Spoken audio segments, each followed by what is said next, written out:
পরিমাপ নিয়ে আপনারা অনেকেই কিন্তু চিন্তিতই থাকেন।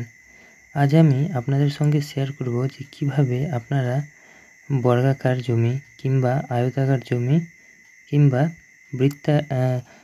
ত্রিভুজাকার জমি আপনারা কিন্তু খুব সহজেই পরিমাপ করতে শিখবেন। তার জন্য ভিডিওটি আপনারা শুরু থেকে শেষ অবধি খুব মনোযোগ সহকারে দেখুন। ছোট ছোট জিনিস যেগুলো আপনাদেরকে জানা খুবই প্রয়োজন, সেগুলো আপনাদের যেন মিস না হয়। তো চলুন শুরু করি ভিডিওটি। তো মনে করুন প্রথম ক্ষেত্রে যে এটি হচ্ছে আমার বর্গাকার জমি। বর্গাকার মানে হচ্ছে যার চারটাই বাহু সমান হবে, মানে চার সাইডটাই সমান হবে। যদি এটা এই সাইডটা 60 ফিট হয়, এটাও 60 হবে, এটাও সেটাই হবে এবং এটাও 60 ফিটই হবে।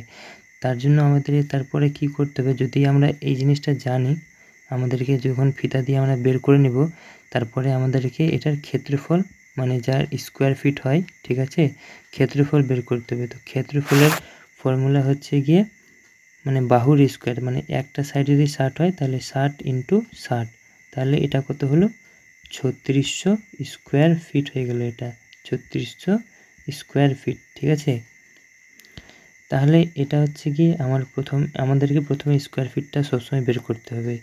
এবার দ্বিতীয় ক্ষেত্রে কি হতে পারে, যে জমি ম্যাক্সিমাম ক্ষেত্রে যেমনটা হয় যে একটা সাইড 100 ফিট ধরে নিলাম লম্বা আছে, এই সাইডটা এইভাবে বাঁকা আছে, এটা 40 ফিট আছে, এই সাইডটা আরও বেশি লম্বা হয়ে গেছে, এটা মনে করে নিলাম যে 120 ফিট আছে, এটা এইভাবে বেঁকে আছে, এটা হয়ে গেল মনে করছি যে এটা 50 ফিট আছে।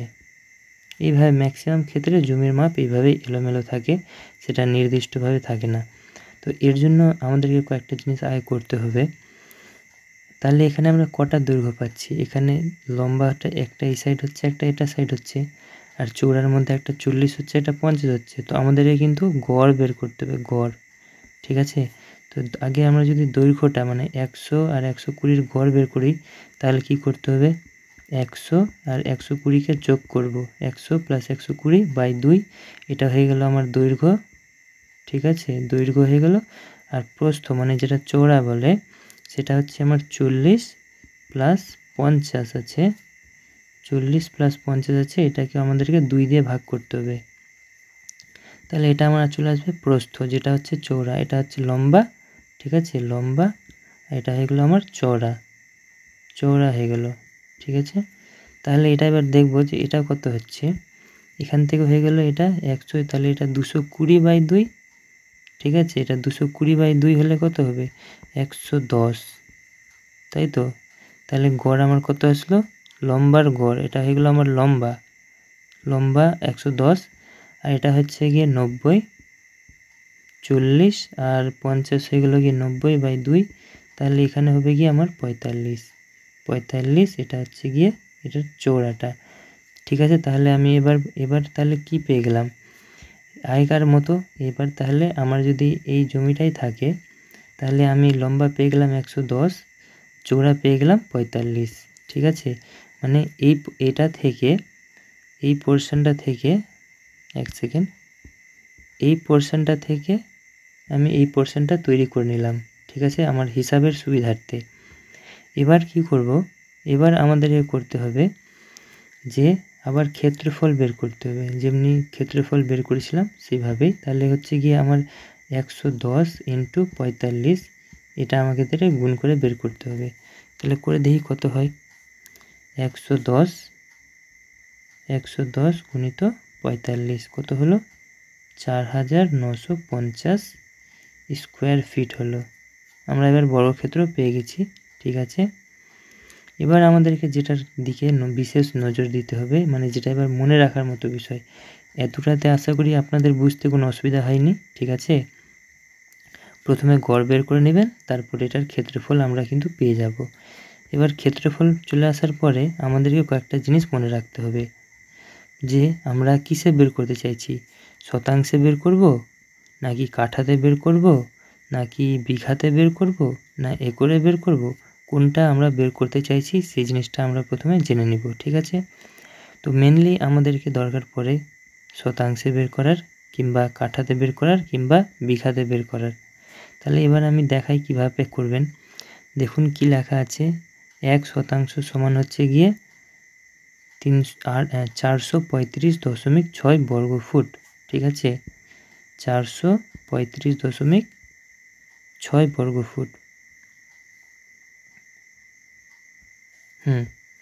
তাহলে আমরা কত বর্গফুট পেয়েছি এটার ক্ষেত্রে যদি হিসাব করি, আমরা এখানে পেলাম 4,950 4,950 স্কোয়ার ফিট পেয়েছি।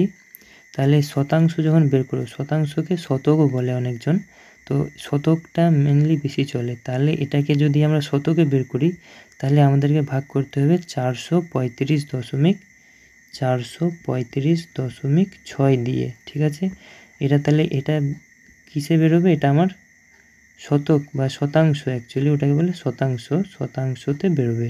ঠিক আছে, শতাংশ। তাহলে এবার ভাগ করে দেখি কত, 4,950 ভাগ করলে 435.6। আপনাদেরকে এই নাম্বারটা সবসময় মনে রাখতে হবে। ঠিক আছে, তাহলে কত আসলো, কত শতক হলো এটা আমার, এটা হলো আমার 11.36 শতক, মানে শতাংশ, অ্যাকচুয়ালি শতাংশ। ঠিক আছে, এটা আমরা শতাংশতে পেয়ে গেলাম।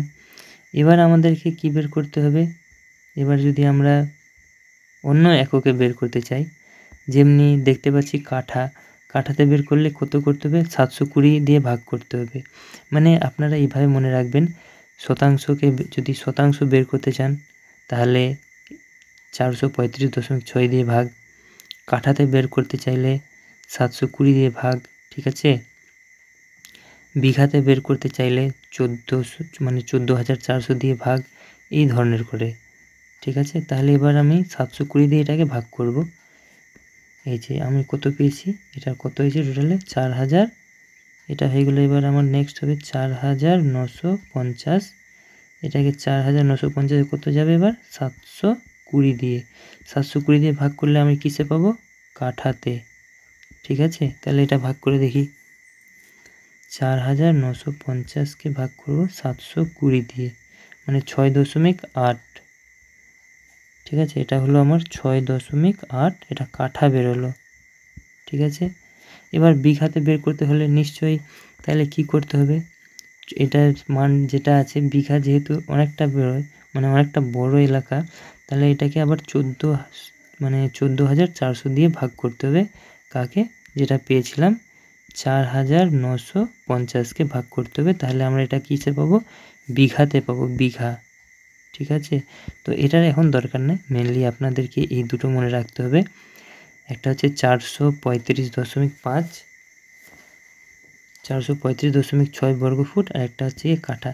আর একটা আমি ছোট কথা বলে দিচ্ছি, ছোট মানে মনে রাখার জন্য, শতাংশ জিনিসটা কি, নিশ্চয়ই একটা বড় অংশের কিছুটা অংশ, মানে দশমিক আকারটা মনে রাখার জন্য এইভাবে মনে রাখবেন। শতাংশ যখন করব তখন দশমিক বালাটা আসবে, মানে হচ্ছে 435 আসবে, 435 আসবে, 435.6, এটা হলো আমার শতাংশ, যেহেতু এখানে ধরে নিলাম যে পয়েন্ট আছে তার জন্য।